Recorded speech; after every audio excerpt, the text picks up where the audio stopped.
Here it is. There it is. What's happening, guys? Hey everyone, welcome back to the channel. It's Restock and we're here with my Uncle Larry, my dad, and we got James here. We're gonna go through and talk about the 1965 Mustang with a real original Shelby hood, which is a very unique item. Check it out. We're doing a full restoration. It's gonna be a long time and a long process, but we're gonna love every bit of it because it's from a family vehicle that my earliest known memory as a young kid. So come along, it's gonna be a journey. Okay. Gosh, it's in some shape, huh? I think it's in actually good shape. I know to you, it looks like a horrible thing. My 67 was in worse condition than this. Okay. So my 67 is far worse than this car right here. This was a good car. This car is not in bad shape. It's got good bones. It's got good bones. We fix worse. Yeah, we have fixed worse cars. It needs a floor, obviously. When we first took it, we thought it needed both quarter panels. This quarter panel looks like it's repairable. The little bit of rust you have, you can weld that up real quick. And when you say like what are you looking at? Like, is it Bondo or is it's got a rust hole right here. But you could put a piece of metal and you could graft that in and weld that where it's not rusty anymore. Okay. And then so we're looking at rust. Rust is a right big here. problem. Right, rust is a big problem. The floors have to be changed. They got holes in them. Yeah. You see the holes there and the hole over there, and then the transmission tunnel's all cut up. Well, you can buy this whole floor in one piece. Right. It's $400 in a day, probably a day's worth of labor. Right. And it's gonna make the whole car better. Yeah. Then the other thing is how bad is the cowl, and what's the repair procedure for that? If we can do it from the bottom, some kind of way, then we don't have to cut the top of the car off. We need to get the floor in, and then we can get a flashlight and lay on the floor and look at it, and we can determine how bad it is and what's the attack. Okay. Damn. Yeah. Then we go over here. You know, it's got a little dent here, but that can be tapped out. Okay. That can be tapped out. But this quarter panel is pretty bad. What it is, the wheel well right up in here is all full of Bondo. See right here? So it's all full of Bondo, so that means it's rusty in there. Okay. So this side probably needs the outer wheelhouse and the quarter panel. Okay. That's gonna be where some of the money is. It's all full of Bondo up in here. You know, it's got rust here too, so this one may need to be changed. Yeah. So this is a 65, but your daddy liked the 66 gauges better, so we're gonna go back with the 66 gauges. So we're gonna buy a 66 wire harness because he liked that look. Right. So you know, also, this is a real Shelby hood. This is not a fake that was bought at brand. This car came off a real 65 Shelby. Maurice bought it from a friend when we were in the Classic Mustang Association back in the 80s and put it on this car. So this part has to stay with the car because Maurice did that. Yeah. So we're gonna put a new fuel tank in it. And we're gonna go back with the stock fuel tank, and we're gonna go with just galvanized steel. Yeah. No need to buy stainless and stuff like that. But we're gonna put stainless fuel on. It's only a few dollars more. Right. Okay. And we're gonna go back as close to what your daddy had it as we could have it. Okay. To do that quarter panel, the first thing, the top has to come out, all the mechanism. Right. Then they're gonna have to drill all the factory spot wells and remove the quarter panel and then put the new one on. The only thing I'm a little concerned with is this rust right here. See right here?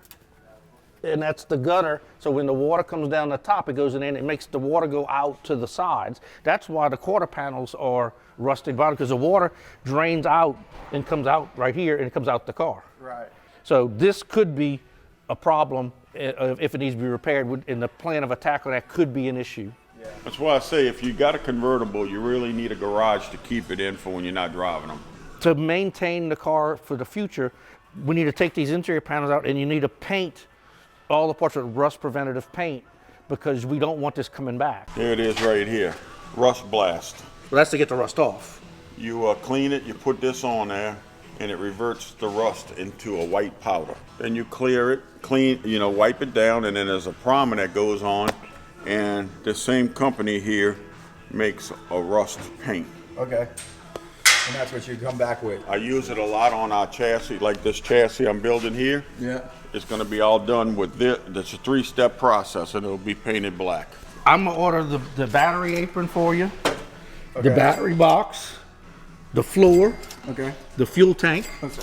the lines we need, and so we can put all of this together, the wiring harness for the car, and do that. So when we put this all together, that part is done, and James is going to clean all of this up, and we're going to probably hit it with a little sand here or there, and we're going to paint it.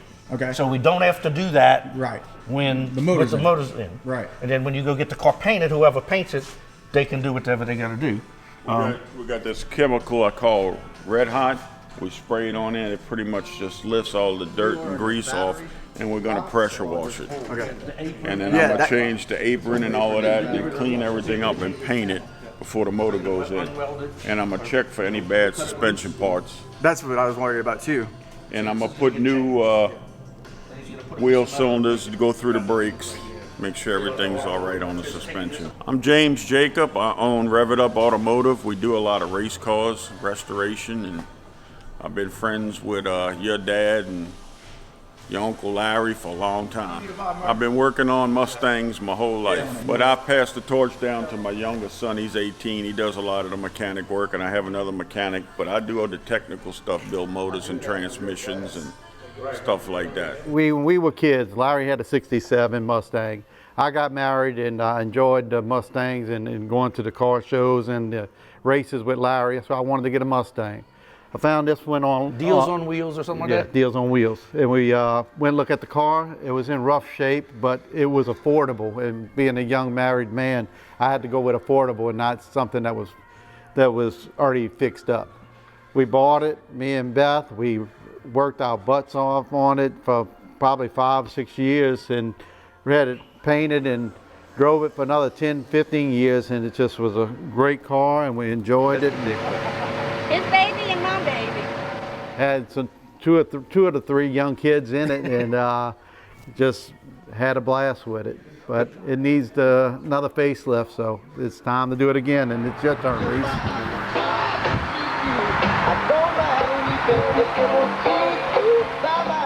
The first time, I remember distinctly, I was not married yet, and Maurice and Beth drove this car to Pensacola for its first car show. It was certainly not in show condition. And I remember Beth and Maurice literally buying parts, because there would be vendors at these shows, buying all kinds of parts for these cars and put them on the car in the parking lot while we were there. And we followed them in my mom and dad's car in case it broke down, which it did. And we fixed it on the side of the road and made it to Pensacola and back. So it was a lot of fun. And that was the first trip it's ever been on. And since then, it's been driven ever since, until they put it away. Maurice rebuilt the motor back at somewhere in that life.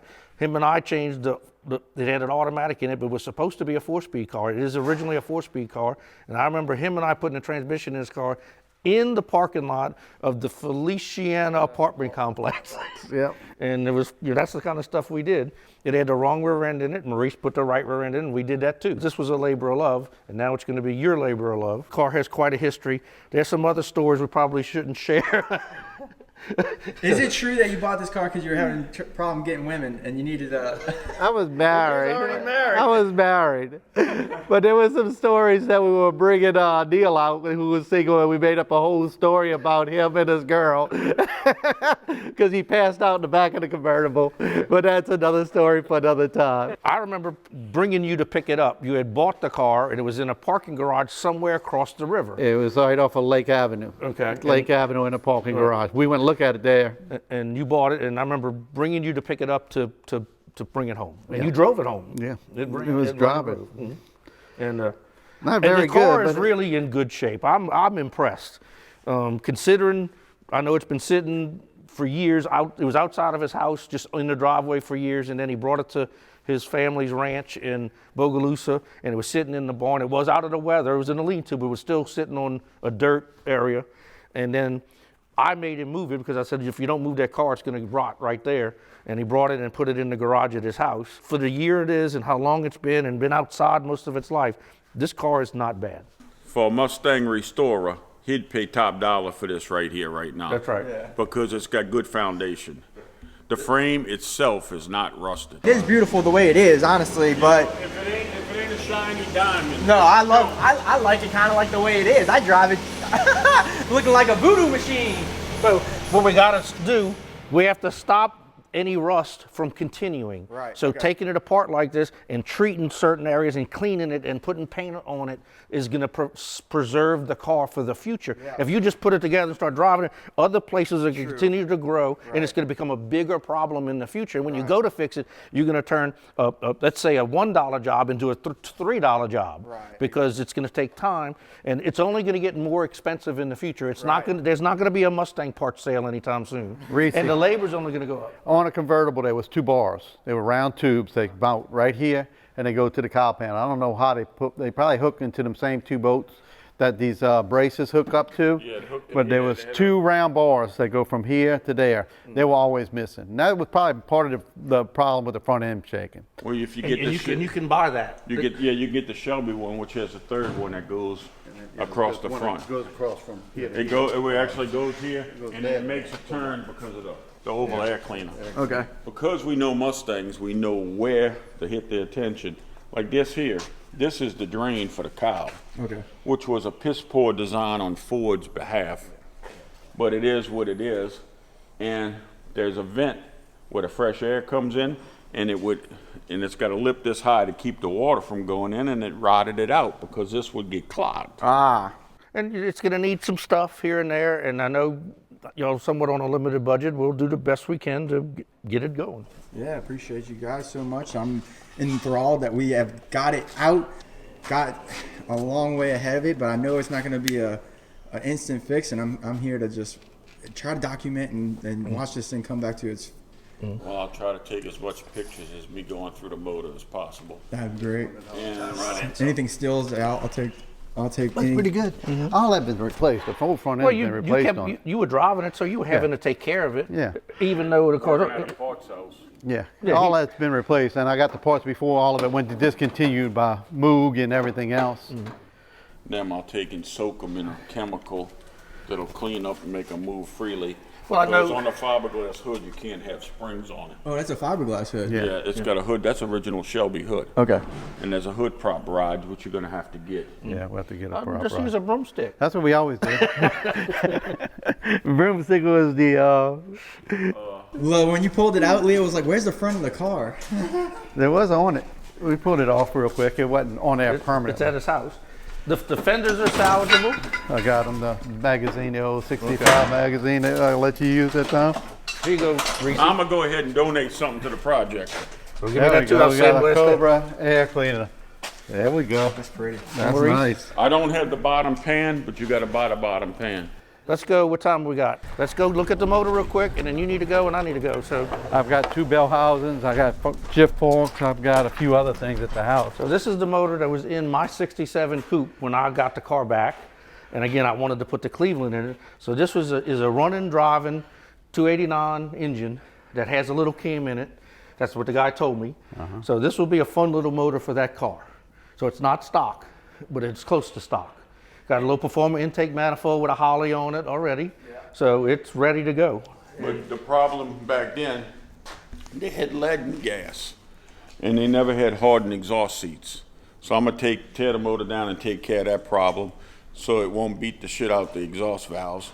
Yeah, you drive the car with unleaded fuel. Eventually, the valve as it's beating on the head will eat into the head and ruin the valve seats. So if you put a modern head on it or hardened valve seats, that you'll be able to put any fuel you want in it and drive it. It'll last a long time. But number one, you need to really thank your dad for one thing, keeping the car for you. It always been a dream to redo this car with my son, and now he's getting old and he lives in Orlando now. It's going to be hard for us to do it together. We're going to try to do as much work as we can together, but I know some of it's going to be on him and some of it's going to be on me, and it can be together. But this is the title of the Mustang, and I just want to hand it over to my son. Thanks, Congratulations. Thank you, It's a Dad. great car. I had great times in it.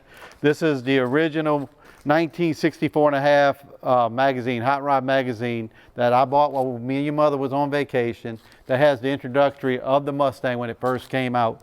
So that goes along with the car. That's pretty And cool. you're gonna enjoy this car as much as I did. Have fun. Thanks, Pops. Appreciate it. It's gonna be an amazing, amazing journey. We'll have it rolling in less than a year where it can be driven.